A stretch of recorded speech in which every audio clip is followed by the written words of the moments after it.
কাম কাজ নাই আজাইরা বই রইছি কিরে পাইতাছি মনে একটু জ্ঞান টেন দিয়াম। ওহ পাইছি এক ছোট ভাই, পাগলা ছোট ভাই, এরেই দেই। ওই দাঁড়া, কিরে জুনিয়র জিৎ, কই যাস? এই তো ভাই একটু সামনে যেতেছিলাম। পরে ভিডিও টিডিও কিরম চলতেছে? টিকটক মিকটক কিরম করতেছস? জিতের নতুন ছবি বেরিয়েছে না, ওটাতে ভিডিও বানালাম ভাই, ভাইরাল টাকা লইছে। লাইক কমেন্ট নাই ভাই, জিতের এত সুন্দর সুন্দর গান দিয়া ভিডিও বানাই ভাই, লাইক কমেন্ট নাই ভাই, আফসোস। বেডা খালি একটা ভিডিও বানাইলে হইছে? হন বেডা হন, এখন এটা চলে না। এটা জিত টিত আগে চলতো, এখন চলে না। এখন তুই নতুন নতুন ট্রেন্ডিং এ কি আছে ওডিলো দূরফার ও ভাই দেখবি।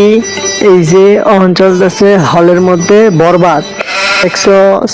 মাথা নষ্ট ছবি, নিঃশ্বাসে বিশ্বাসে কি ছবি দেখছস? বলে গিয়া দেখাইলাম, এতে জিত টিত বাদ দে বেটা। আচ্ছা তাহলে যা। আচ্ছা ঠিক আছে ভাই, নেক্সট টাইমে ভাইরাল হওয়া চাই, এরকম কিছু কর যে ভাইরাল হবি বেটা।